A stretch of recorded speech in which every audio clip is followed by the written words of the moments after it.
नमो हरिहन्तानम्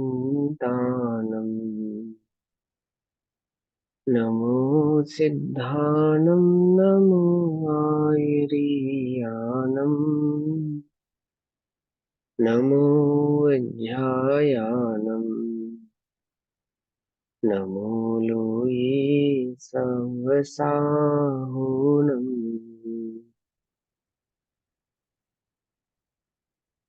ओंकारं बिन्दुसंयुक्तं नित्यं ध्यायन्ति योगिनः कामदं मोक्षदं चैव ओंकाराय नमो नमः।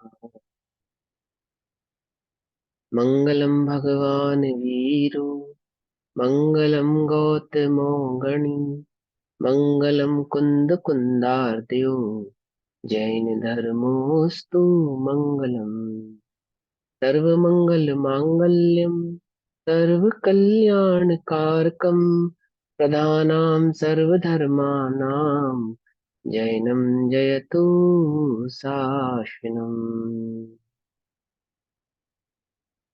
नमः समे साराय स्वानुभूत्य चिकासते चित्स्वभावाय भावाय सर्वभावान्तरच्छिदे।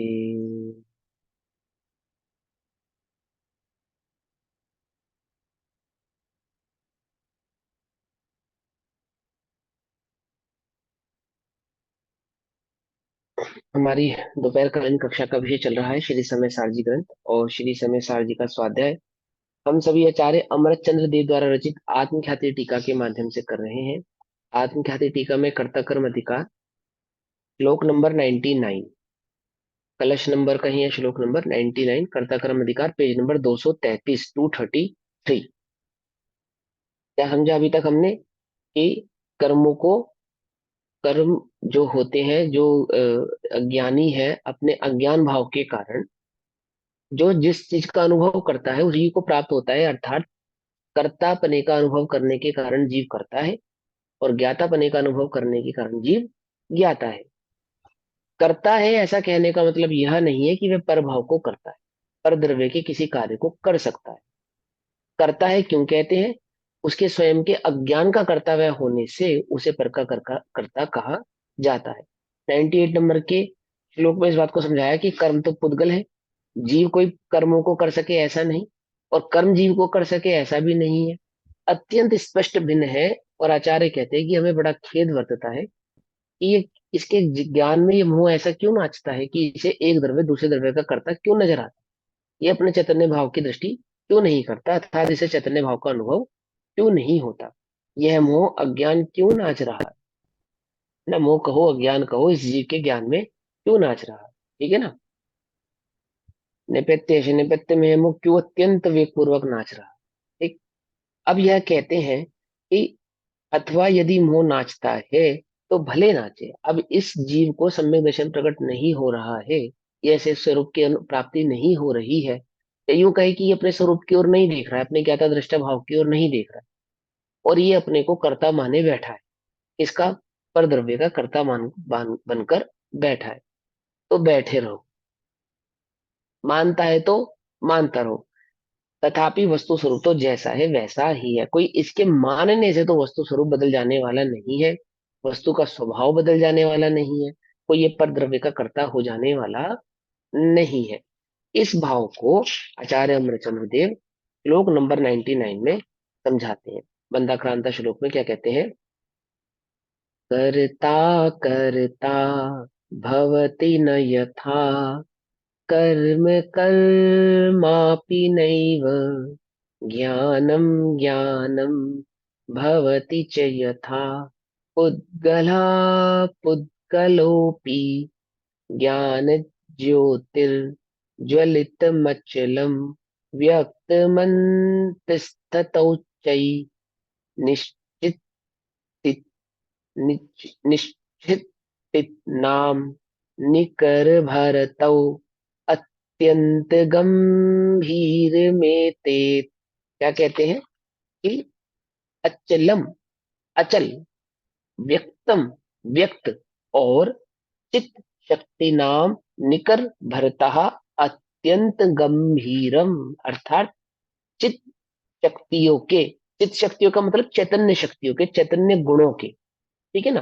चैतन्य गुणों को यहाँ पे ब्रैकेट में डाला, ज्ञान के अविभाग प्रतिच्छेदों के, ठीक है ना।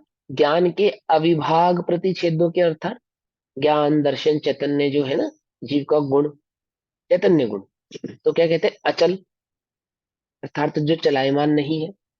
ये भले ही अपने को जड़ रूप अनुभव कर रहा है या कब पर का कर्ता बन रहा है, तो ऐसा तो नहीं कि गुण में कोई चलपना आ जाए, वह पर के गुणों को ग्रहण कर ले। तो अचल है, व्यक्त है, मैं जीव हूं, ये जीवत भाव, चैतन्य भाव व्यक्त है। एक इंद्रिय भाव में भी, एक इंद्रिय पने में भी वो जो जीवतपना है, चैतन्य भावपना है, वो व्यक्त है, जीव है ना। भले ही वो स्वयं को जीव नहीं जानता, जान पा रहा कि मैं जीव हूँ, पुद्गल से भिन्न हूँ, है ना, हूँ, ये तो कहता ही है ना। हाँ, एक इंद्रिय जीव से पूछा जाए कोई है कि हाँ है, कौन है, भले ही ये नहीं जानता कौन है, मैं हूँ है ना। अपने सुख दुख का वेदन तो कर रहा है ना वहां पे, मरना नहीं चाहता, है ना, दुखी नहीं होना चाहता, अपने होने का भान तो उसको है ही, मैं चैतन्य हूँ, इसमें क्या बात है। तो अचल है, व्यक्त और चित्त शक्तियों के समूह के भार से अत्यंत गंभीर, अनंत गुणों के, देखो, चित्त शक्तियों के भार से अत्यंत गंभीर, अर्थात अनंत गुणों का भंडार है, चैतन्य शक्तियों जैसा अनंत गुणों का भंडार।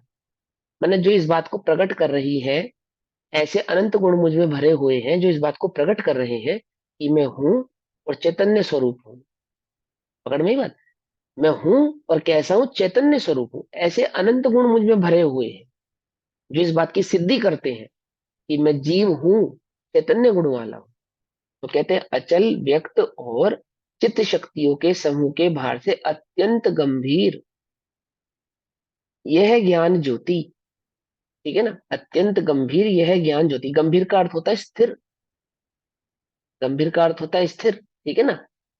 यह ज्ञान ज्योति अंत, अंतरंग में, अंतरंग में उच्च उग्रता से तथा ज्वलतम, ऐसी ज्वल, ऐसी जाज्वल्यमान हुई है कि, ये ज्ञान ज्योति अंतरंग में ऐसी जाज्वल्यमान हुई है कि, जैसे आग होती है ना, आग, वो सेंटर में कैसी होती है, सेंटर में, है ना, तीव्र एकदम जाज्वल्यमान हुई है कि, यथा कर्ता कर्ता न भवति, आत्मा अज्ञान में कर्ता होता था, सो अब वह कर्ता नहीं होता। और कर्म कर्म अपि न एव, अज्ञान के निमित्त से पुद्गल कर्म रूप होता था, तो वह कर्म रूप नहीं होता। क्या कहते हैं, क्या कहते हैं, आचार्य देव क्या कहते हैं, भैया इसके समझ में आता है या नहीं आता है ना। ये मोह का जो नाच है, ये होता हो तो होता रहे, हमें तो इससे कोई लेना देना नहीं है। हम तो एक बात जानते हैं, क्या बात जानते हैं, कि मैं चैतन्य हूँ, चैतन्य शक्ति का धारण करने वाला हूँ, और मेरे अनंत गुणों में चैतन्य गुण ऐसा है, चैतन्य शक्तियां ऐसी है जो इस बात को प्रकट कर ही रही है कि मैं चैतन्य तत्व हूँ, चैतन्य भाव को धारण करने वाला हूँ। और उस चैतन्य की दृष्टि कैसी है, कि वह चैतन्य भाव ऐसा है जो अंतरंग में इस प्रकार से प्रकट हुआ है, चैतन्य की दृष्टि इस प्रकार से जाज्वल्यमान हुई है कि आत्मा अज्ञान में कर्ता होता था। जब उस चैतन्य की दृष्टि नहीं करते थे ना, तब मैं अज्ञान भाव के कारण उसका कर्ता होता था, तो अब वह कर्ता नहीं होता, क्योंकि चैतन्य की दृष्टि होने के मात्र कैसा हो गया, कि चैतन्य भाव का ही अनुभव होने से ज्ञाता ही मैं स्वयं को देखता हूँ। और अज्ञान के निमित्त से पुद्गल कर्म रूप होता था, तो वह कर्म रूप नहीं होता। यथा ज्ञानम ज्ञानम भवति च, और ज्ञान ज्ञान रूप ही रहता है, तथा पुद्गल पुद्गल रूप ही रहता है। जब आत्मा ज्ञानी होता है, तब ज्ञान तो ज्ञान रूप ही परिणमित होता है, पुद्गल कर्म का कर्ता नहीं होता, और पुद्गल पुद्गल ही रहता है, कर्म रूप परिणमित नहीं होता। इस प्रकार यथार्थ ज्ञान होने पर दोनों द्रव्यों के परिणमन में निमित्त नैमित्तिक भाव नहीं होता, ऐसा ज्ञान सम्यक दृष्टि के होता है। देखो, दोनों द्रव्यों के परिणमन में निमित्त नैमित्तिक भाव नहीं होता, मतलब कि ज्ञान पुद्गल को परिणमाने में निमित्त हो, ऐसा भी नहीं होता, और पुद्गल ज्ञान को परिणमाने में निमित्त हो, ऐसा भी नहीं होता। दोनों अपने अपने भाव में परिणमित होते हैं, और ज्ञानी की दृष्टि चैतन्य पे होने के कारण वह पुद्गल का कुछ भी नहीं धारण करता, अर्थात पुद्गल का न कर्ता, न पुद्गल की दृष्टि, न पुद्गल का कोई भाव, एक चैतन्य भाव ही उसको उसकी दृष्टि में रहता है। इस प्रकार जीव और अजीव कर्ता कर्म का वेश त्याग कर बाहर निकल गए, है ना। जीव ने क्या करा था, जीव और अजीव, पहले पहले वाले उसमें क्या समझाया था पूर्वरंग की भूमिका में, कि जो जीव है उसने दो वेश धारण किए, और यहाँ समझाया कि जीव और अजीव एक वेश धारण कर कर एंट्री किया था ना कर्तव्य अधिकार के अंदर इन्होंने, कि दूसरे एक दोनों को एक ही एकम एक मान रहा था। यहाँ दोनों को भिन्न भिन्न पहचानने के कारण क्या हुआ, कि इस प्रकार जीव और अजीव कर्ता कर्म का वेश त्याग कर बाहर निकल गए। भावार्थ, जीव और अजीव दोनों कर्ता कर्म का वेश धारण करके एक होकर रंगभूमि में प्रविष्ट हुए थे। ठीक है ना, रंगभूमि में प्रविष्ट हुए थे, दैट मीन स्टेज पर प्रविष्ट हुए थे। एक स्टेज है, उस पे आकर दोनों ने ऐसा नाट्य खेला, एक नाटक किया। कैसा नाटक किया, कि मानो दो नहीं एक हो। है तो दो, है तो दो, लेकिन किस प्रकार से प्रविष्ट हुए, कि मानो एक हो। कर्ता कर्म का वेश का धारण करके बाहर रंगभूमि में प्रविष्ट हुए। जब सम्यक दृष्टि अपने यथार्थ दर्शक ज्ञान से उन्हें भिन्न भिन्न लक्षण से यह जान लिया कि वे एक नहीं है, किंतु दो अलग अलग है। किसने पहचाना, सम्यक दृष्टि ने यथार्थ ज्ञान से भेद विज्ञान पूर्वक जब ये बात पहचाना, ये ज्ञान उसको हुआ कि जीव और पुद्गल कैसे हैं, ये दोनों भिन्न भिन्न है, एक नहीं है। इन दोनों की क्या है, जाति भिन्न है, गुण भिन्न है, और स्वभाव भिन्न है। उन्हें भिन्न भिन्न लक्षण से, है ना, जाति गुण और स्वभाव लक्षण से यह जान लिया कि वे एक नहीं किंतु दो अलग अलग हैं। तब वे वेश त्याग करके, सीधी सी बात है, दो को पहचानने के कारण अब नाटक नहीं चलेगा। नाटक नहीं चलेगा क्योंकि आपने दो को दो भेद रूप से पहचान लिया। ऐसे ही मिथ्या दृष्टि क्या है, कि मिथ्या दृष्टि नहीं पहचान पा रहा दो को, दो है तो दो ही, है तो दो ही, है ना। और सम्यक दृष्टि कौन है, जिसने दो को दो पहचान लिया, बस। अब जिसने दो को दो पहचान लिया उसकी दृष्टि में अब ये खेल नहीं चलता। देखो ध्यान से समझना, जिन्होंने नहीं पहचाना उनकी दृष्टि में तो अभी भी ऐसे चल रहा है कि एक है। जिन्हें पहचान लिया है, जिन्होंने जान लिया है, अब उनकी दृष्टि में तो ये खेल और अधिक देर चलता नहीं है। उन्हें तो स्पष्ट भाषित होता है कि ये दो हैं, एक नहीं। वेश त्याग करके रंगभूमि से बाहर निकल गए। बहुरूपिया की ऐसी प्रवृत्ति होती है कि जब तक देखने वाले उसे पहचान नहीं लेते, तब तक वह अपनी चेष्टाएं किया करता है, किंतु जब कोई यथार्थ रूप से पहचान लेता है, तब वह निज रूप को प्रकट करके चेष्टा करना छोड़ देता है। इसी प्रकार यहाँ भी समझना, जीव अनादि अज्ञान वसाय विकार उपाय बने करतासो, काकरी बंधन आन तणुफल ले सुख दुख भाव श्रमा श्रमवासो, ज्ञान भय करता न बने तब बंध न होए खुले पर पासो, और आत्म माही सदा सुविलास करे शिव पाए रहे नित आसो, रहे नित आसो, रहे अपने स्वभाव में। इस प्रकार श्री समय भवा सार, था भैया, वो भवाश्रम वासु, भवाश्रम। हाँ भवाश्रम वासव, है ना। इस प्रकार श्री समेशार श्री भगवत कुंद कुंद आचार्य पर देव प्रणीत श्री समेशार प्रमागम की श्रीमद अमृत चंद्राचार्य देव रचित आत्मख्याति नामक टीका में कर्ता कर्म का पररूपक दूसरा अंक समाप्त हुआ। श्लोक नंबर 99 में कर्ता कर्म अधिकार को आचार्य अमृतचंद्र देव ने समाप्त किया, यह कहकर कि जब द्रव्य पुद्गल और जीव दोनों भिन्न भिन्न पहचान लिए जाते हैं, तब इनका नाटक अधिक देर चलता नहीं है। वह बहरूपीय और रूपा जो भाव है, यानी मिथ्या भाव है, वह तुरंत ही विलय को प्राप्त हो जाता है। अब पुण्य पाप अधिकार, तीसरा अधिकार, है ना, पेज नंबर 235, 235 नंबर का पेज, श्लोक नंबर 100, आपसे एक पेज बात नंबर बोलूं? 100। हाँ बोलो बोलो। तो आज आप इसको मतलब इन शॉर्ट में सारा इकट्ठा कर्म इन शॉर्ट में बता दीजिए, सिंपल सी भाषा में। कल से शुरू कर देखो लेंगे। सिम अरे नहीं ऐसे कल और आज अपन में क्या भेद ये है, सुनो ये नहीं सुनो कि इन शॉर्ट में मतलब सोच रहे सुनो हैं। सुनो, कोई बात नहीं। कल और आज में कोई भेद नहीं, बस इतनी सी बात समझो, कर्ता कर्म अधिकार के अंदर शॉर्ट में ये इतनी आचार्य देव हमें ये समझाना चाहते हैं कि जो मिथ्या दृष्टि है वो निज और पर के बीच के भेद को नहीं पहचानती। ठीक है ना, वो क्या समझता है कि मैं ही पर हूं, पर ही मैं है, यानी कि दोनों को एक भाव से पहचान, दोनों के लक्षण भिन्न है, जाति भिन्न है, गुण भिन्न है। दोनों के लक्षण जाति गुणों को ना पहचानने वाला, पुद्गल में अपने पर को अपने भाव को धारण करता है। परंतु अपने भाव को धारण करने पर, अपने भाव को मतलब अपनेपन को धारण करने से कोई वह पुद्गल का हो तो जाता नहीं है। क्यों क्यों नहीं हो जाता? कि जिस प्रकार कुमार और घड़ा दो भिन्न द्रव्य हैं, इसी प्रकार जीव और पुद्गल दो भिन्न द्रव्य। जीव पुद्गल के कार्य को नहीं करता, करता दिखाई देने पर भी, और पुद्गल जीव के कार्य को नहीं करता, करता दिखाई देने पर भी। तो हम जीव को पुद्गल का कर्ता क्यों कहते हैं? कि जीव अपने अज्ञान का करता है, पुद्गल का कर्ता नहीं है। हम उस जीव को उसके अज्ञान का ही कर्ता कहते हैं। अज्ञान के कर्ता कहने पर हम उसे पुद्गल का कर्ता व्यवहार से कहते हैं, अपेक्षा से कहते हैं। कि जिस प्रकार एक राजा राजा राजा का योद्धा युद्ध करता है और राजा ने युद्ध किया ऐसा कहा जाता है ना। इसी प्रकार ये जीव जो पर में निज भाव धारण करता है, अज्ञान भाव धारण करता है, उस अज्ञान के कारण कर्म आदि का आश्रय होता है, और जीव ने कर्म को बांधा, ऐसा हम कहते हैं। वास्तव में तो कोई जीव कर्म में कुछ कर सके ऐसा नहीं है, और कर्म जीव में कुछ कर सके ऐसा नहीं। तो जीव क्या कर सकता है? कि एकमात्र अपने अज्ञान भाव को करता है। वही अज्ञान भाव जीव का कर्म है, वही अज्ञान जीव का बंध है, वही अज्ञान भाव जीव का मोह है। उसी अज्ञान को हम जीव का मिथ्यात्व कहते हैं, वही अज्ञान जीव का संसार में परिभ्रमण का कारण है। तो जीव क्या करे? कि एक अज्ञान भाव को ना करे। अज्ञान भाव को नहीं करने से कर्ता कर्म की संधि विच्छेद यानी कि टूट जाती है, छूट जाती है। कैसे कर्ता कर्म की संधि छूट जाती है? कि कोई वह पर को कर रहा है ऐसा नहीं, पर को करने का जो अज्ञान कर रहा है, ऐसा अज्ञान छूटने पर परभाव छूटता है, और स्वभाव निज भाव को धारण करता है, जो सम्यक दर्शन आदि गुणों को प्रकट करता है।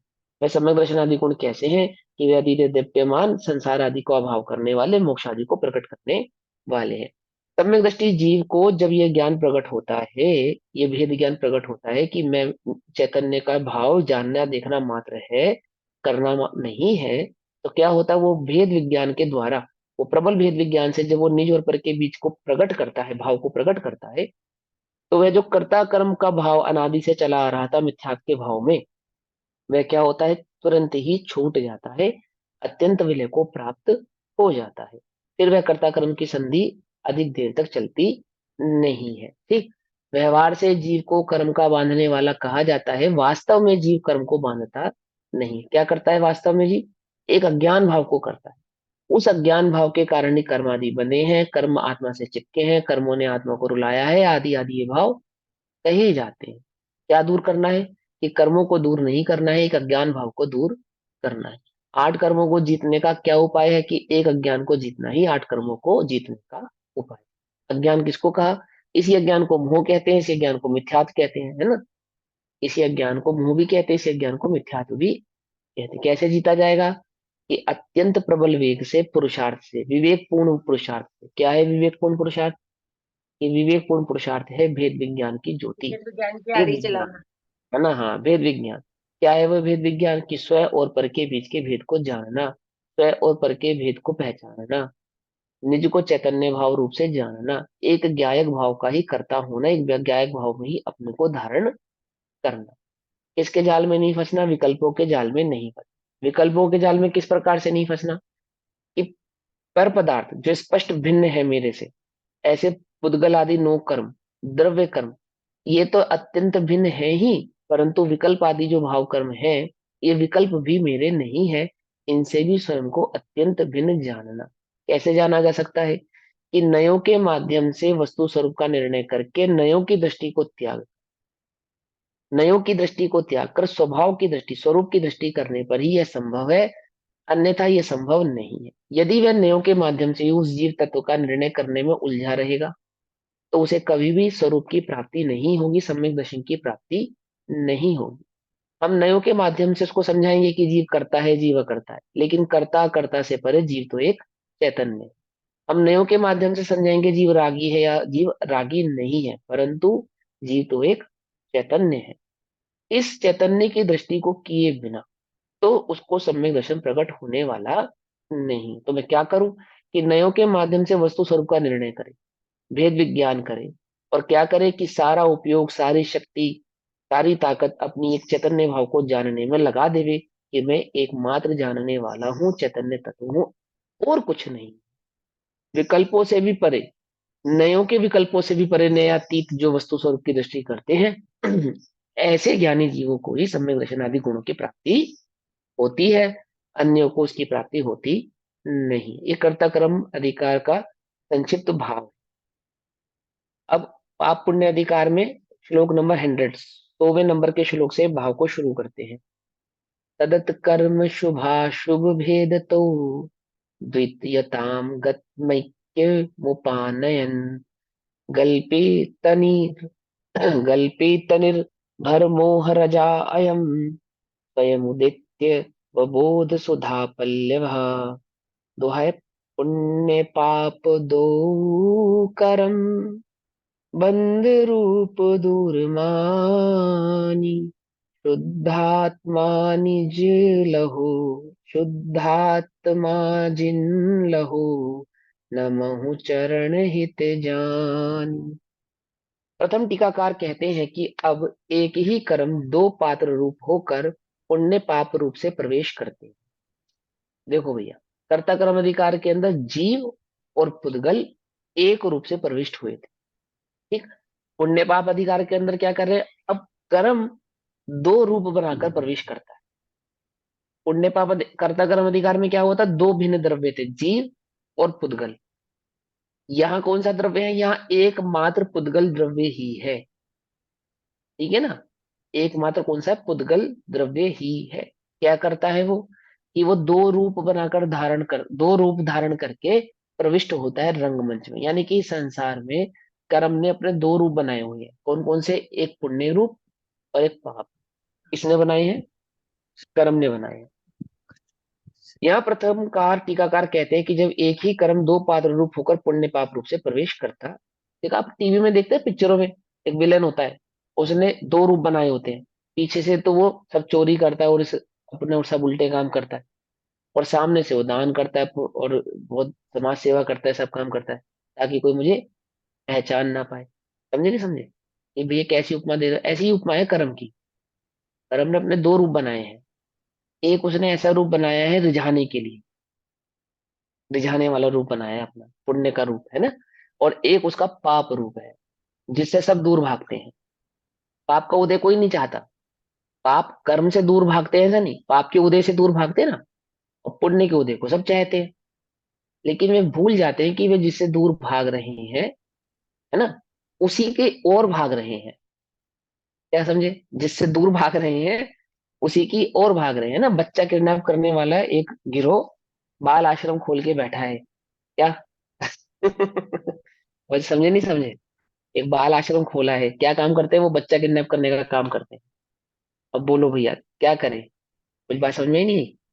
तो पाप कैसा है और कर्म कैसा है, कि इसने अपने दो रूप बनाए हैं, एक पाप रूप और एक पुण्य रूप। किसने, कर्म ने। ना कर्म ना पाप है ना पुण्य है, कर्म तो मात्र कर्म है। दो रूपों से अपने आप को शो करता है, एक पाप रूप से शो करता है और एक पुण्य रूप से। प्रथम टीकाकार कहते हैं कि अब एक ही कर्म दो पात्र रूप होकर, है ना, दो भाव दो वेश धारण करके पुण्य पाप रूप से प्रवेश करता है। जैसे नृत्य मंच पर एक ही पुरुष अपने दो रूप दिखाकर नाच रहा हो। नृत्य मंच पर एक पुरुष दो रूप दिखाकर नाच रहा है ना। एक बहुत पुरानी पिक्चर है, मेरे को लगता है शायद 100 साल पुरानी पिक्चर ना हो, शायद इतनी नहीं होगी, पर हो भी सकती है, कोई बड़ी बात नहीं है। क्या नाम है उस पिक्चर का, नवरंग। नवरंग नाम की एक मूवी है, बहुत पुरानी पिक्चर है बहुत। तो अब भैया कहेंगे भैया बच्चे पिक्चरों का उदाहरण दे रहे हैं, अभी चल रहा है ना, रंगमंच ही चल रहा है, इसलिए उसका उदाहरण दे रहे हैं। तो उसमें एक एक दृश्य फिल्माया गया, क्या दृश्य फिल्माया गया, कि एक कलाकार वो जो उस पिक्चर की हीरोइन होती है, नायिका, वो दो रूप धारण करती है ना। तो वो एक होली का संगीत है, उसके ऊपर वो नृत्य करती है, तो दो भाव धारण करके नृत्य करती है, एक स्त्री का एक पुरुष का। उसने इस तरह का गेटअप, इस तरह की ड्रेस पहनी है कि वो ऐसा शो करती है कि एक एक भाव तो स्त्री नाच रही है और एक भाव में पुरुष नाच रहा है ना।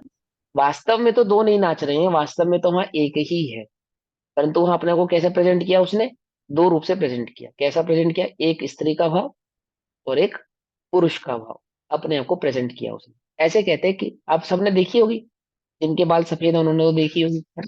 जैसे नृत्य मंच पर है एक ही पुरुष, आगे समझ क्लियर हो रहा है ना माइंड में?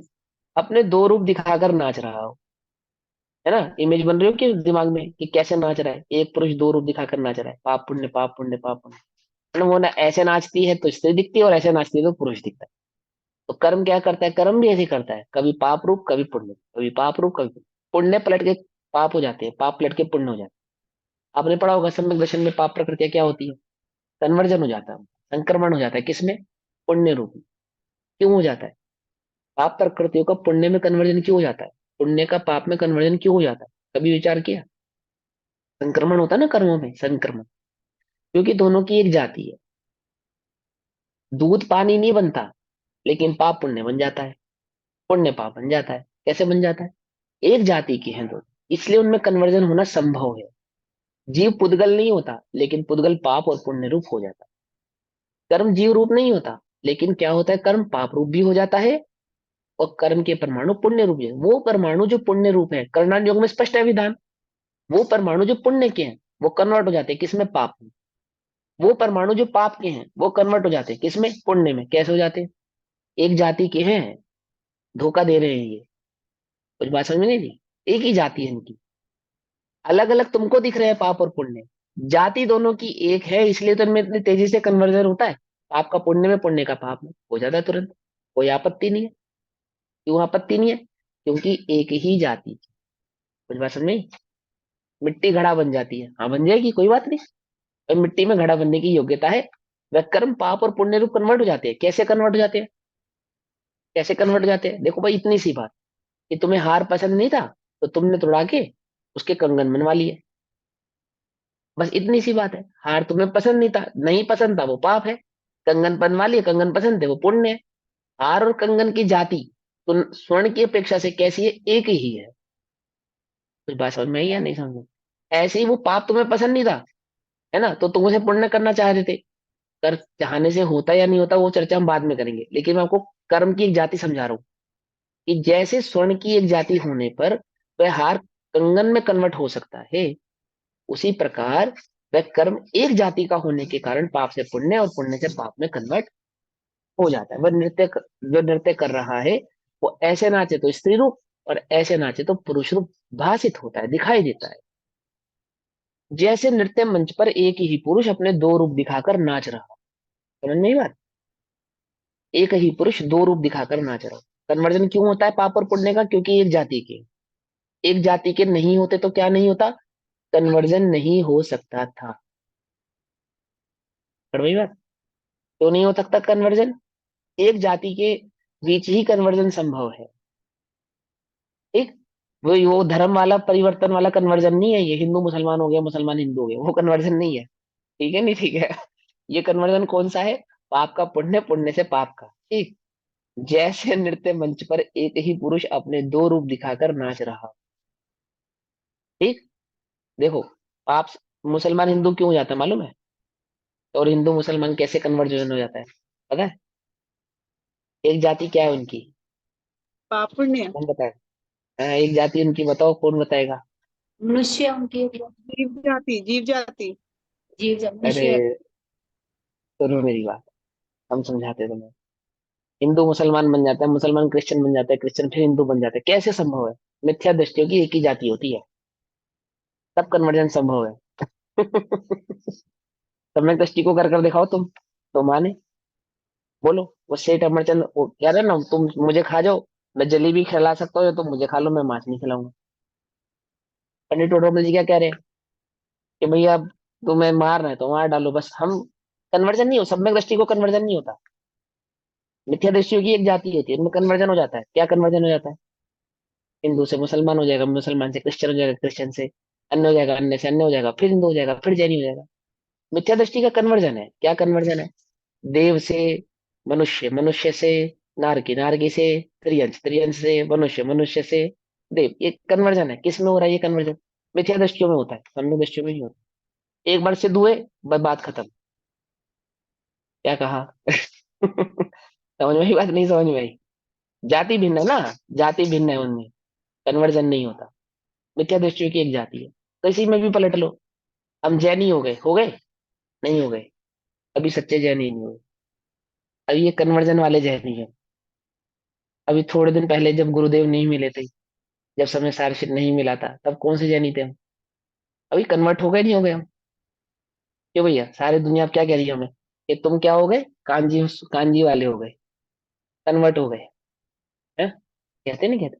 लेकिन अब ये कन्वर्जन ऐसा होना चाहिए परमानेंट। अब हमें कोई कन्वर्ट ना कर सकता। किसको कन्वर्शन कन्वर्जन नहीं, किनका कन्वर्जन नहीं होता? एक चैतन्य भाव को धारण करने वालों का कन्वर्जन नहीं होता। जिन्होंने चैतन्य भाव को धारण नहीं किया, उनका कन्वर्जन तो संसार में अनादि से हो ही रहा है, होता ही रहेगा। पास में हिंदू का मुसलमान कन्वर्जन क्यों हो जाता है? एक ही जाति के मिथ्या दृष्टियों की एक जाति है। ऐसे पाप और पुण्य में कन्वर्जन हो जाता है। कैसे हो जाता है? कर्म की एक ही जाति है, दो रूप से दिखाई देते हैं। पकड़ में ही बात।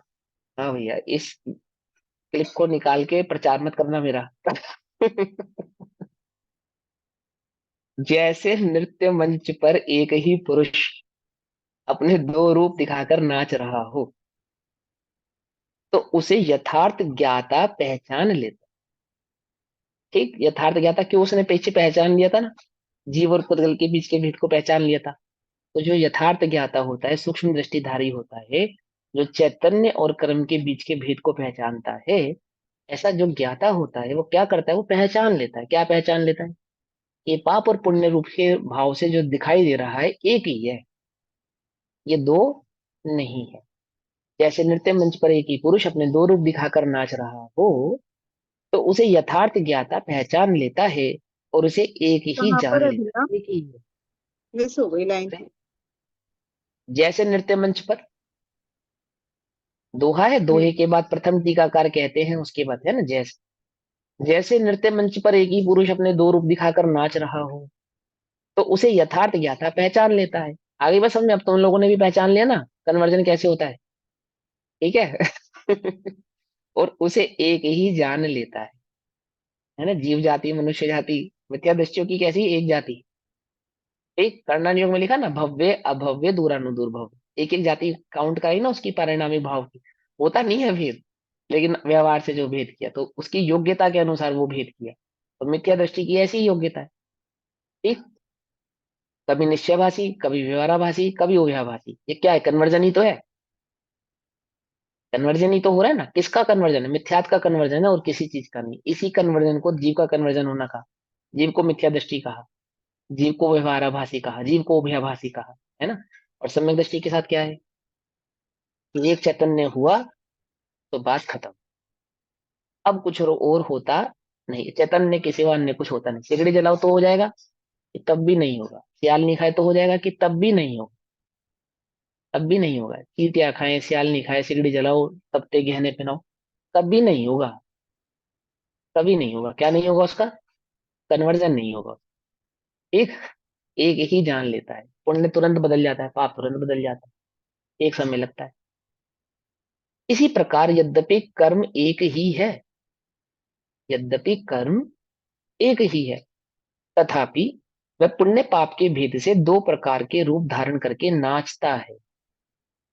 नाचता है ना? अब ये क्षोभम ज्ञान के बल पे हमें कितना आनंद आ रहा है, ज्ञान स्वभाव के बल पे थोड़ी आ रहा है।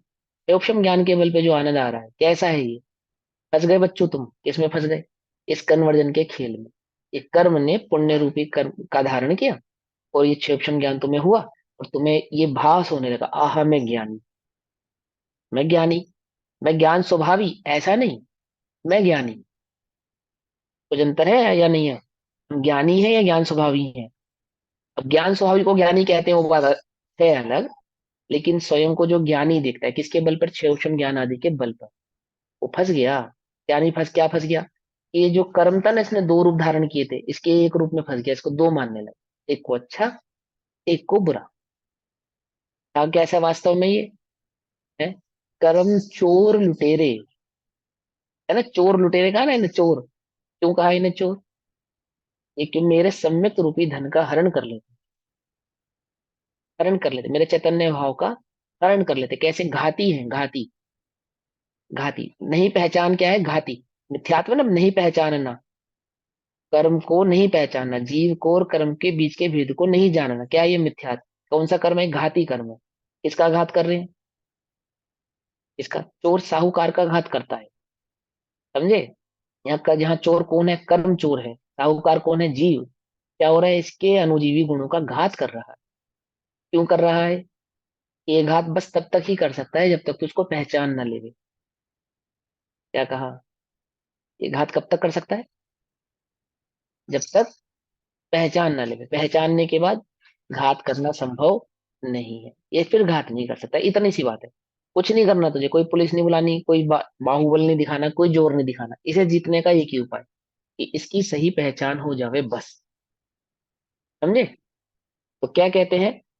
इसी प्रकार यद्यपि कर्म एक ही है तथापि, एक है तथापि वह पुण्य पाप के भेद से दो प्रकार के रूप धारण करके नाचता है।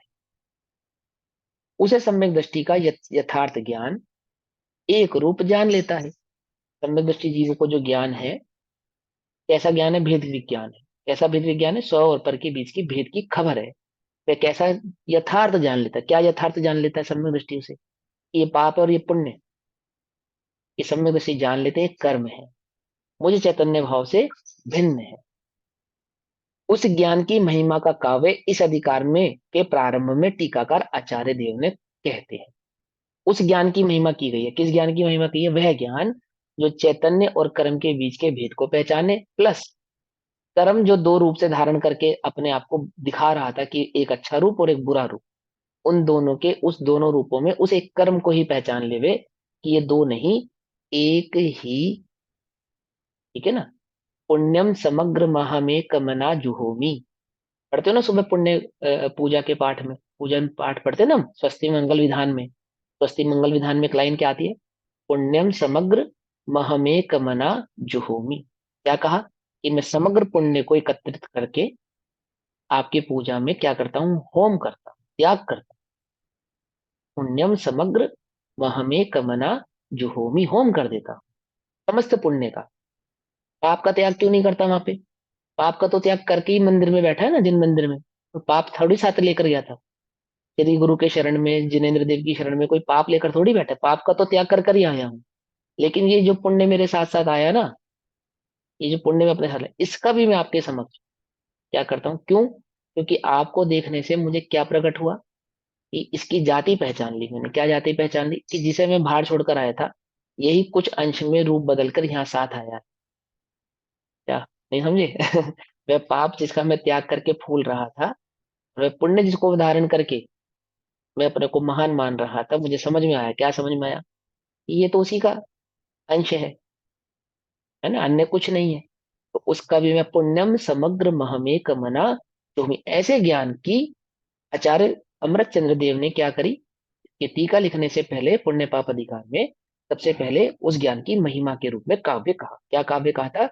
तदथ कर्म शुभाशुभ भेदतौ द्वितीयताम गतमेक्यमुपानयन गलति गलति गलपित निर्भर मोह रजा अयम स्वयमुदित्य व बोध सुधा पल्लव्य। ठीक है ना? तोड़ तोड़ के पढ़ेंगे तो बिल्कुल इजी है, समझ में आ रहा है। तदत कर्म शुभ अशुभ भेद तो, अर्थात अब कर्ता कर्म अधिकार के पश्चात शुभ अशुभ भेदतः, शुभ और अशुभ के भेद से, शुभ और अशुभ के भेद से द्वितीयताम गतम तत्कर्म, द्वितीयता को प्राप्त उस कर्म को, जो द्वैपने को प्राप्त है, द्वैपने को प्राप्त है उस कर्म को, एकम उपानयन, एक रूप करता हुआ, यानी कि उसे कर्म रूप करता हुआ। तो पुण्य और पाप के भेद से जो दो प्रकार का अपने को प्रस्तुत कर रहा है, दिखला रहा है, उन्हें दो का, उन दो को क्या करता हुआ? एक को एक ही स्थापित करता हुआ। गल्पित निर्भर मोह रजा, जिसने अत्यंत मोह रज को दूर कर दिया है। अत्यंत मोह रज को दूर कर दिया है, अर्थात कि अत्यंत अज्ञान को दूर कर दिया, अपने मोह को दूर कर दिया है, अपने मिथ्यात्व को दूर कर दिया है। कैसा मिथ्यात्व? वह जो पाप और पुण्य में भेद नहीं कर पा रहा था, ऐसे उस अज्ञान भाव को क्या कर दिया है? दूर कर दिया। एक, जिसने अत्यंत मोह रज को दूर कर दिया है, ऐसा अयम अवबोध सुधा पल्लव, यह है प्रत्यक्ष अनुभव गोचर ज्ञान सुधांशु, सम्यक ज्ञान रूपी चंद्रमा। सुधा अंशु, है ना? सुधा तो चांदनी को कहते हैं, सुधांशु चंद्रमा को कहते हैं, और ज्ञान तो क्या कहते हैं? सम्यक ज्ञान रूपी चंद्रमा स्वयमेव स्वयं उदेति, उदय को प्राप्त होता है। ठीक है ना। क्या कहते हैं, जिसने अत्यंत मोहरज को दूर कर दिया है, ऐसा वह प्रत्यक्ष अनुभव गोचर यानी आत्मज्ञान। मोह दूर करने पर, मिथ्यात्व दूर करने पर क्या प्रकट होता है, आत्मज्ञान प्रकट होता है। वह आत्मज्ञान कैसा है कि ज्ञान सुधांशु सम्यक ज्ञान रूपी चंद्रमा उदय को प्राप्त होता है। उस चंद्रमा की प्रकाश में क्या प्रकट होता है, पाप और पुण्य की एक जाति है, ये भाव प्रकट होता है। देखो इसको ज्ञान सूर्य न कह के ज्ञान चंद्रमा कहा। अब हालांकि सूर्य भी कहो चंद्रमा भी कहो कोई अंतर नहीं है, फिर भी चंद्रमा कहने के पीछे तात्पर्य यह है जो वीतराग भाव होता है वो कैसा है, वो वीतराग भाव शीतल है। शीतलता है उसमें, प्रचंडता नहीं है, उसमें प्रकाश भी है और शीतलता भी है। कि वह वीतराग भाव ऐसा है कि पाप और पुण्य के भेद में अटकता नहीं है। जैसे मुनिराजों की होती है ना शीतलता, कैसी शीतलता उनको, कि उपसर्ग करने वाले पर और उपसर्ग दूर करने वाले पर, इन दोनों में क्या नहीं करते, भेद नहीं करते। पाप और पुण्य में भेद नहीं करते ना, इसलिए उपसर्ग करने वाले पर और उपसर्ग विजेता जीतने वाले पर, दूर करने वाले पर क्या नहीं करते, उनमें भेद नहीं करते। क्यों नहीं भेद करते उनमें, एक तो जीव के एकत्व भाव को पहचानते इसलिए भेद नहीं करते, दूसरा कर्म के एकत्व को पहचानते इसलिए भेद नहीं करते। पाप और पुण्य में भी तो एकत्वपना है ना, तो पाप और पुण्य के एकत्व को भी पहचानते हैं इसलिए भी खेद नहीं करते और प्रसन्न नहीं होते। और जीव के एकत्व भाव को पहचानते हैं, जो निगोद में सो ही मुझ में, तो ही इनमें, तो ऐसे एकत्व भाव को भी पहचानते हैं, तो इसलिए भी उनसे बैर विरोध आदि भाव धारण नहीं करते, वीतराग भाव को धारण करते, सौम्य भाव को धारण करते। तो ज्ञान सुधांशु सम्यक ज्ञान रूपी चंद्रमा स्वयं उदय को प्राप्त होता है, एक वीतराग भाव प्रकट होता है आत्मानुभव के साथ, जिसमें पाप और पुण्य की भिन्नता स्पष्ट नजर आती है, होता है। श्लोकार्थ। अज्ञान से एक ही कर्म दो प्रकार के दिखाई देता था। ये मिथ्यात्व के कारण, मोह के कारण एक ही कर्म दो रूप से दिखाई देता था, एक पाप रूप से एक पुण्य रूप से। उसे सम्यक ज्ञान ने एक प्रकार का बतलाया है। पाप और पुण्य को एक क्या है ना, सम्यक ज्ञान, सम्यक ज्ञान ने बताया। सम्यक ज्ञान का ही अंश है जहाँ पाप और पुण्य में भेद करते हैं, ये भी सम्यक ज्ञान है जहाँ पाप और पुण्य को एक ही कहते हैं, कि निश्चय और व्यवहार को जो जानता है और निश्चय व्यवहार में उलझता नहीं। किसको सम्यक ज्ञान मानूं, जो पाप और पुण्य में भेद करता है उसे सम्यक ज्ञान कहूं, कि जो पाप पुण्य को एक कहते हैं उसे सम्यक ज्ञान कहूं। कौन सा सम्यक ज्ञान है, कि कौन है ज्ञानी जो उलझता नहीं है, किसमें नयों की भावों में उलझता नहीं। वह किस प्रकार से कहा है उसको भी पहचान जानता है, या किस नए से कहा है इसको भी जानता है, और दृष्टि किसकी करता है, चैतन्य की करता है। ठीक। तो क्या कहते हैं, अज्ञान से एक ही कर्म दो प्रकार के दिखाई देता था, उसे सम्यक ज्ञान ने एक प्रकार का बताया। ज्ञान पर जो मोह रूप रज चढ़ी हुई थी, हमारे ज्ञान पर जो मोह की रज चढ़ी हुई थी, धूल चढ़ी हुई थी, किसकी, मोह की, अज्ञान की, उसे दूर कर देने में यथार्थ ज्ञान प्रकट हुआ है। उसे दूर कर देने पर, मोह को दूर कर देने पर, अज्ञान भाव को दूर कर देने पर क्या प्रकट हुआ है, सम्यक ज्ञान प्रकट हुआ है, यथार्थ ज्ञान प्रकट हुआ है। जैसे बादल या कोहरे के पटल से चंद्रमा का यथार्थ प्रकाशन नहीं होता, यानी सूर्य के या चंद्रमा के समक्ष बादल आ जाने पर वह चंद्रमा या सूर्य स्पष्ट नजर नहीं आता, किंतु आवरण के दूर होने पर यथार्थ प्रकाशमान होता है। उसी प्रकार यहाँ पर भी समझ लेना चाहिए कि अज्ञान का आवरण दूर होने पर क्या हुआ है, सम्यक ज्ञान प्रकट हुआ है। वह सम्यक ज्ञान कैसा है, कि उसने पाप और पुण्य की एक जाति के उस भेद को पहचान लिया है। अब पुण्य पाप के स्वरूप का दृष्टांत रूप काव्य कहते हैं। पाप और पुण्य एक है। अब पुण्य और पाप के स्वरूप का, पुण्य का स्वरूप क्या है और पाप का स्वरूप क्या है, इनके दृष्टांत रूप काव्य कहते हैं। काव्य नंबर 101, श्लोक नंबर 101। एको दूर त्यजति मदिराम ब्राह्मणत्वाभिमानात्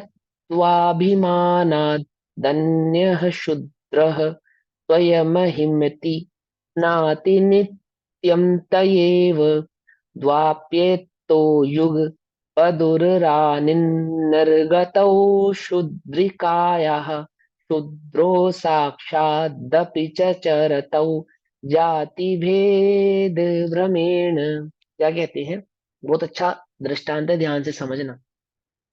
शूद्र के पेट से एक ही साथ जन्म को प्राप्त दो पुत्रों में से, है ना, अमर अकबर एंथनी, ठीक ठीक है। शूद्र के पेट से एक ही साथ जन्म को प्राप्त दो पुत्रों में से एक ब्राह्मण के यहाँ और दूसरा शूद्र के घर पला। उनमें से एक तो ब्राह्मणत्व अर्थात अभिमानत, मैं ब्राह्मण हूं, इस प्रकार ब्राह्मणत्व के अभिमान से दूरात, दूर से ही मदिराम, मदिरा का यज्जति, त्याग करता है, उसे स्पर्श तक नहीं करता। तब अन्य दूसरा, अहम स्वयं शूद्र इति, मैं स्वयं शूद्र हूं, यह मानकर, ठीक, नित्यम नित्य ही तया एवं मदिरा से ही स्नाति, स्नान करता है। ओहो, मदिरा में स्नान करने वाले कैसे शूद्र हैं? ब्राह्मण जीव तो मदिरा का सेवन करते नहीं है, चरणानियोग। अब दूसरी बात उदाहरण में क्या समझाते हैं कि एक ही शूद्र के जन्म, शूद्र के उदर से हुआ है ना, एक शूद्र के उदर से दो पुत्रों का जन्म हुआ, जिसमें एक ब्राह्मण के यहाँ पला, एक शूद्र के यहाँ पे ही पलता। इस अभिमान से कि मैं ब्राह्मण हूं, एक तो मदिरा का दूर से ही त्याग कर देता। देखो अच्छी बात है, मदिरा का त्याग करना कोई बुरी बात थोड़ी है। अभिमान से त्याग कर देता है, पुण्य का रूप ऐसा ही है। अच्छा दिखता है, बिल्कुल बढ़िया दिखता है। में क्या दोष है, क्या आपत्ति है? बोलो, उसने ब्राह्मण मान के स्वयं को मदिरा का त्याग किया, क्या गलत किया? कि मदिरा का त्याग किया ये तो गलत नहीं किया, लेकिन उसने मैं ब्राह्मणत्व को के कारण मदिरा का त्याग करता हूँ, इस भाव को जो उसने धारण किया ना, यहाँ गड़बड़ हो गई। पुण्य में क्या बुराई है? कि पुण्य में कोई बुराई नहीं है, पुण्य मेरे सुख का कारण है, पुण्य से सुख होता है, पुण्य अच्छा है। ये जो तुमने भाव धारण किया, पुण्य और जीव की जो तुमने एक जाति मानी है, इसमें गड़बड़ हो गई, इसमें गड़बड़ हो गई, ठीक है ना। अभी समझाएंगे, ये बात आगे समझाएंगे। क्या कहते हैं, दूर से ही मदिरा का त्याग करता, तो स्पर्श तक नहीं करता। और दूसरा, मैं शूद्र हूं, यह मानकर मदिरा से ही स्नान करता है, अर्थात उसे पवित्र मानता है, ठीक है ना। अतौ द्वय अपि, यद्यपि वे दोनों शुद्रिकाय उदरात युगपत निर्गतौ, शूद्र के पेट से एक ही साथ उत्पन्न हुए हैं, वे साक्षात शूद्रो परमार्थ था, दोनों साक्षात शूद्र है, ठीक है ना। डीएनए तो दोनों का कैसा है, और उनके पिता और माता तो है ना, वही निकलने वाले ना। अपिच तथापि जाति भेद भ्रमेण, जाति भेद के भ्रम सहित प्रवृत्ति आचरण करते हैं, इसी प्रकार पुण्य और पाप के संबंध में समझना चाहिए। क्या है कि उनका उदर, स्तोत्र, ओरिजन तो कर्म ही है, लेकिन दोनों में क्या भेद है? अब यहाँ जाति भेद कौन सा भेद कह रहे हैं? अभी अभी थोड़ी देर पहले समझा कि कर्म में जाति भेद नहीं होता है ना। मैंने, अब यद्यपि परमार्थ से लिखा ना, परमार्थ से तो उनमें कोई भेद नहीं है, मार्थ से तो दोनों में कोई भेद नहीं है, लेकिन दोनों आचरण की अपेक्षा से जाति भेद को धारण करते हैं। पाप और पुण्य दोनों विभाव परिणाम परिणति से उत्पन्न हुए हैं। दोनों ही कैसे? विभाव भाव है। विभाव भाव है मतलब स्वभाव नहीं है, आत्मा के स्वाभाविक भाव नहीं है, उनका ज्ञान से कोई संबंध नहीं है, कोई तादाद में नहीं है, कोई लेना देना नहीं। चैतन्य भाव से क्या नहीं है, उन दोनों का कोई संबंध नहीं है। पुण्य पाप दोनों विभाव परिणति से उत्पन्न हुए हैं, इसलिए दोनों बंध रूप है। व्यवहार दृष्टि से भ्रमवश, ध्यान ध्यान से ना, व्यवहार दृष्टि से भ्रमवश उनकी प्रवृत्ति भिन्न भिन्न भाषित होने से वे अच्छे और बुरे रूप से दो प्रकार के दिखाई देते। परमार्थ दृष्टि से तो उन्हें एक रूप ही, बंद रूप ही, बुरा ही जानती है, जो परमार्थ दृष्टि है। अब शुभाशुभ कर्म के स्वभाव का वर्णन गाथा में कहते हैं। मैंने दो बातें समझा दी उन्होंने, कि कर्म है, ओरिजिन उनका एक ही है, दोनों की जाति भेद क्या है कि दोनों के आचरण के कारण दोनों में भिन्नता दिखाई देती है। अब दोनों की भिन्नता के कारण दोनों भिन्न है, ये मानना भ्रम है। बात को समझना, आचरण भिन्न है यह मानना भ्रम नहीं है, ये दो भिन्न है ये मानना भ्रम है। कुछ अंतर समझ में आया नहीं आया? पकड़ में ही बात। माने एक ही पुरुष है, वही स्त्री है, और यह स्त्री है और यह पुरुष है। एक पुरुष के दो भावों को देखकर उसमें दो का जो तुमने भेद किया है, ये भ्रम है। एक स्त्री के भाव को प्रकट करता है, एक पुरुष के भाव को प्रकट करता है, ये मानना भ्रम नहीं है। कुछ बात समझ में नहीं आ रही है? पॉइंट पकड़ में आ रहा है या नहीं आ रहा है? उसमें जो जाति तुमने एक द्वैत है, बना, आचरण दो हाँ है। वो हाँ, जो एक तुमने पुण्य एक द्वैत पाप बना, हो गया। हाँ, तो तुमने द्वैत जो धारण किया ना, एक में अच्छे का और एक में बुरे का, पाप और पुण्य का द्वैत, ये दो हैं, ये दो हैं, ये भ्रम है, ये कर्म है, एक पुण्य रूप है, एक पाप रूप है, इसमें कोई कोई भ्रम नहीं है, इसमें कोई बैर नहीं है, इसमें कोई मिथ्यात्व नहीं है, ठीक है। लेकिन मिथ्यात्व क्या है कि कर्म को द्वैत रूप से मानना, कि दो प्रकार के कर्म है। वहां कह रहे दो प्रकार के नहीं है, जैसे क्या कहा उभयभाषी की क्या भूल थी कि वहां धर्म की परिरूपणा दो प्रकार से की, तो उसने मार्ग को दो प्रकार का माना, कि मार्ग दो प्रकार का, एक निश्चय मार्ग और एक व्यवहार मार्ग। जबकि मार्ग तो दो प्रकार का नहीं है, पर मार्ग एक ही प्रकार का है, परिरूपणा दो प्रकार की है। ऐसे ही कर्म की दो प्रकार की परिरूपणा की गई, एक पुण्य रूप से, पाप रूप से, तो वहां उसने कर्म को दो प्रकार का माना। वास्तव में वो दो प्रकार का नहीं है, एक ही है, कर्म ही है। कर्म जो बंध स्वरूप है, कर्म जो उदय स्वरूप है, कर्म जो संसार आदि का कारण है। उसमें द्वैतपना धारण करने के कारण क्या हुआ कि वह पाप को तो बंध स्वरूप मानता है, पुण्य को मुक्ति स्वरूप मानता है। पाप को तो बुरा जानता है, पुण्य को भला जानता है। ये उसका मिथ्यात्व हो गया, यहाँ पे गड़बड़ हो गई। कुछ बात पकड़ गई ना। कैसा है कर्म, कि कर्म को कर्म की अपेक्षा से देखने पर वह सदैव बंध स्वरूप ही है। समझ में आई बात। और उसमें जाति भेद करने पर एक बंद को भला जानता है, एक बंद को बुरा जानता है। बोलो भैया, बंद बुरा है यह ना जानकर एक बंद को भला जानता है, एक बंद को बुरा जानता है, ये इस जीव का मिथ्यात्व। पकड़ में आई बात। और जो बंद को ही बुरा जानते हैं, वे क्या करते हैं, वे पाप और पुण्य में भेद नहीं करते। क्या करते हैं, उन्हें दूर से ही त्याग देते। क्यों, बंद का त्याग करते ना। बंद का जिन्हें बंद नहीं करना, वो क्या ना करे, वे कर्म का दूर से ही त्याग कर दे। ठीक है। तो श्लोक श्लोक से पहले जो श्लोक का उसमें क्या कहा, उस ज्ञान की महिमा गाई जो इन द्वैत के भाव को पहचानता हो, वह सम्यक ज्ञान है जो पाप और पुण्य को भेद ना करके पाप और पुण्य के भेद को भी पहचानता, और ये दोनों एक ही जाति के कर्म ही है, इसलिए बंध स्वरूप है, ऐसा भी जानकर एक चैतन्य भाव की दृष्टि करता। और दृष्टांत क्या दिया कि एक ही शूद्र के से उत्पन्न हुए दो पुत्र, जो एक ब्राह्मणवत आचरण करता है और एक शूद्रवत आचरण करता है। आचरण की अपेक्षा से होती है जाति, तो मूल तो लौकिक जाति तो होती है आचरण की अपेक्षा से। हमने जन्म की अपेक्षा से मानी, तो ये हमारी मूर्खता है। क्या, तो क्या कहा कि वह आचरण करने वाला ब्राह्मण स्वरूप आचरण करने वाला ब्राह्मण जाति का है, और शूद्र स्वरूप आचरण करने वाला शूद्र जाति का है। ऐसा जानकर जो उनमें द्वैत का भाव धारण करते हैं व्यवहार से, वे तो भ्रमित हैं। और जो निश्चय से ये जानते हैं कि दोनों एक ही हैं, अर्थात उनके माता पिता को जानते हैं ना, परमार्थ से जानते हैं, तो वे ऐसा भ्रम भ्रम धारण नहीं करते। जाति भेद के भ्रम से सहित प्रवृत्ति आचरण करते हैं। इस प्रकार पुण्य और पाप के संबंध में समझना चाहिए। पुण्य पाप दोनों विभाव परिणति से उत्पन्न है ना।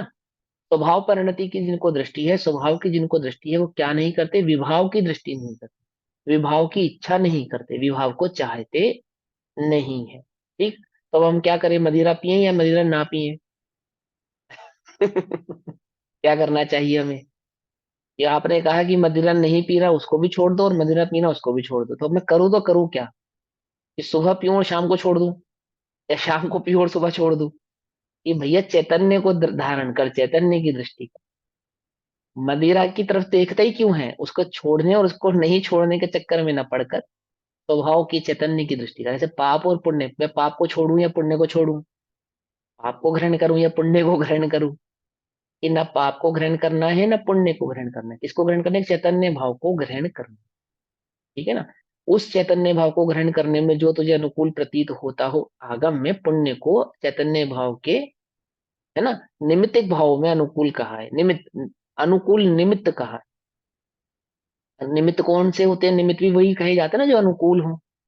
प्रतिकूल हो तो उन्हें तो निमित्त भी नहीं कहते। ठीक है ना। अनुकूल को ही निमित्त कहा जा सकता है। तो देखो, अपने बच्चे को पढ़ने लिखने भेजना है, तो पढ़े लिखे के पास भेजोगे, अनपढ़ के पास भेजोगे? भाई पढ़ने लिखने भेजना तो पढ़े लिखे के पास भेजोगे ना, इसे कहते हैं अनुकूल निमित्त। अनुकूल निमित्त। तो निमित्त अनुकूल, निमित्त की अपेक्षा से समझना, उपादान की अपेक्षा से तो पाप और पुण्य दोनों ही कैसे हैं, कर्म स्वरूप होने से अति त्याज्य है ना। और निमित्त नैमित्तिक की अपेक्षा से कहीं कहीं पे पुण्य को अच्छा कहते हैं। क्यों? क्योंकि वे चैतन्य स्वभाव को धारण करने में अनुकूल जान पड़ते, चैतन्य भाव की दृष्टि करने में अनुकूल निमित्त का कार्य करता है, इस अपेक्षा से उसको भला कहते हैं। करने योग्य कौन सा है, कि दोनों ही धारण करने योग्य नहीं है, एक चैतन्य भाव ही धारण करने योग्य है।